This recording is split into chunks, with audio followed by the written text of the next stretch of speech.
Awesome. Let's go to the next one. This is Eduardo Godoy Torres. He says, hello, Abe. I'm a student from Barcelona. Graduated from art college a year ago, and since then I've been studying a degree to specialize in 3D prop and environments for games. I will soon start job hunting and like to know what my portfolio could use to have a better chance of entering the industry.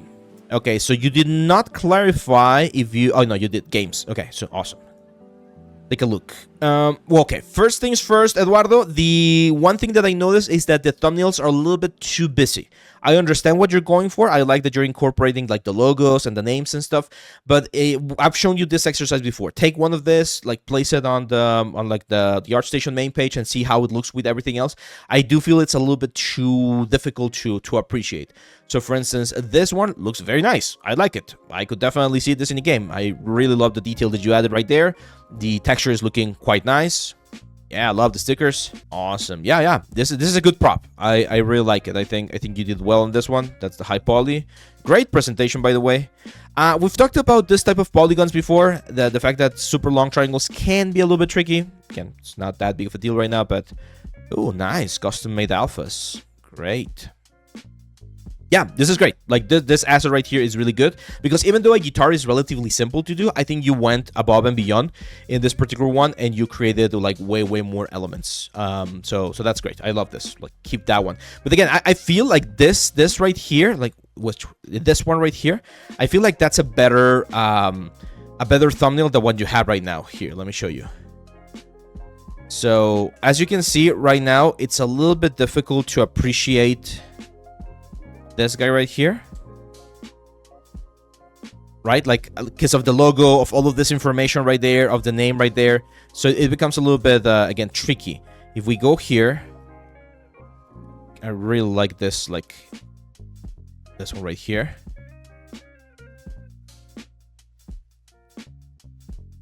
So probably do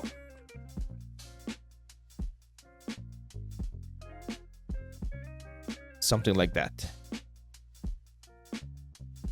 See that? I think that looks more interesting. It looks cleaner. I understand what we're going for. I don't need any extra information. I'm like, oh, that's cool. Click. And then you're going to learn a little bit more about the whole thing. So yeah, I think that could be a potential thing. Again, for all of them. Because even on this one right here, like the background, and this is a very common thing. Here's another thing.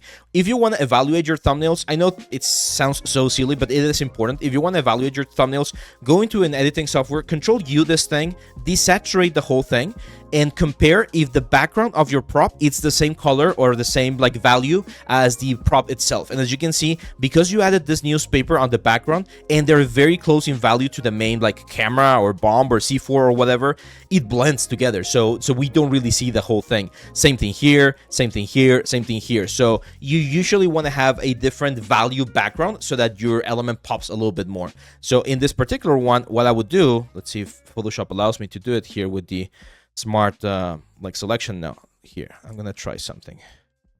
So Photoshop has this like really cool thing where I can trace the element and it usually does a good job. No, it doesn't. See, like it can't find the C4 because all of the values are very close together. But if I could, I would just like get it out of the like background and just have like a black background, because the asset's not bad. Like I like this. Oh, see, that's another thing. Like I thought this was a... Oh, it is a booby trap. Okay. Yeah, this is a good asset, man. This is a good asset. I like it. I think you did a really good job here on the high poly. It looks very nice. Really close to the concept. That's great. It's a little bit high on the poly count. Like some of these ones can definitely be optimized a little bit more. Not a big deal. Just keep that in mind. Yeah, I think it's presentation on the thumbnails.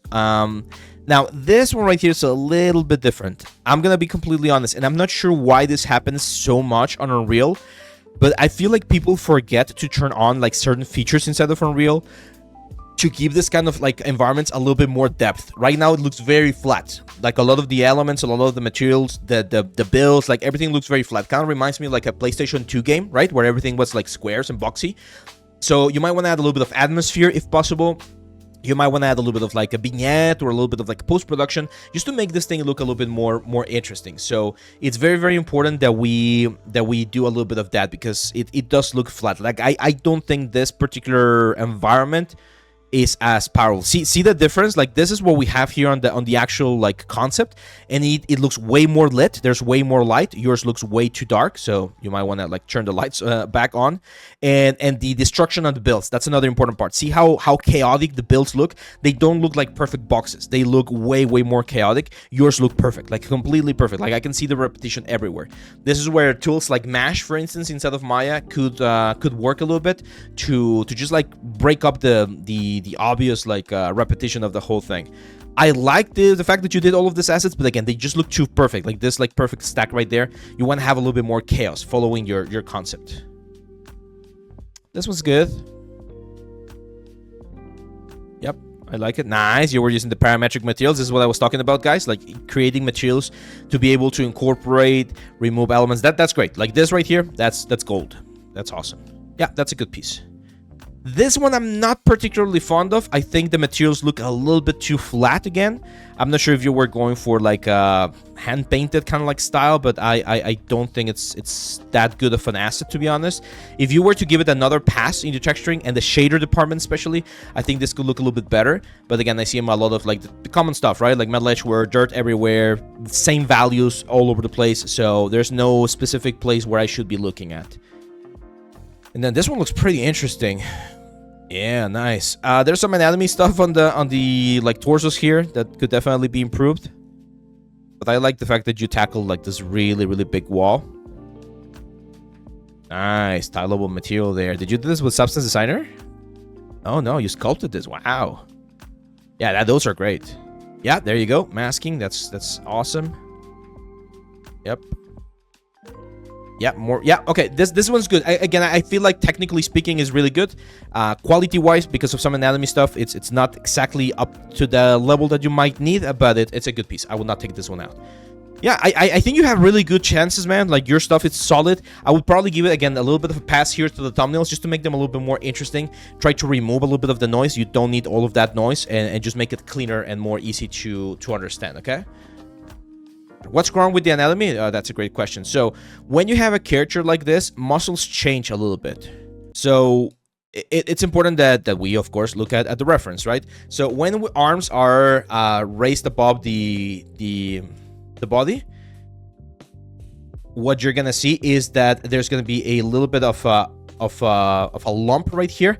That's the pectoral muscle being stretched, and you don't see this. This thing goes around the arm. So this is going to be on the other side of the arm. Yes, we're going to see the bicep right here. That's fine.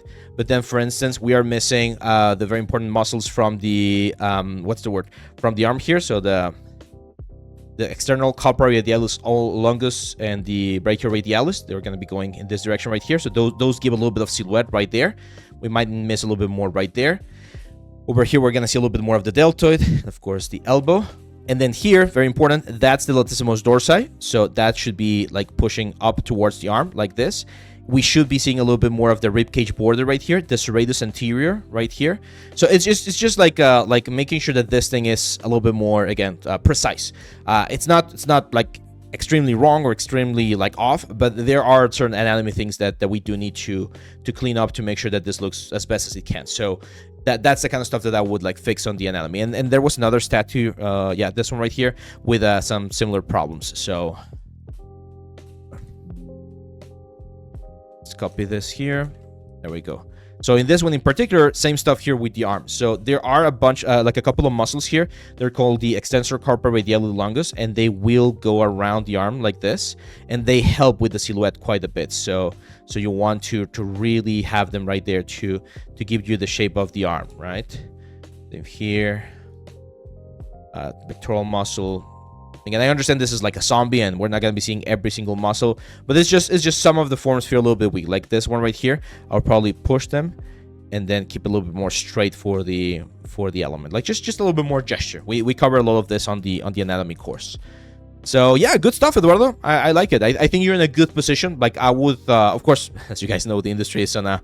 I don't like to say that the industry is on a bad spot, because it's not. Like, there are opportunities out there. It's just a little bit more chaotic than it used to be.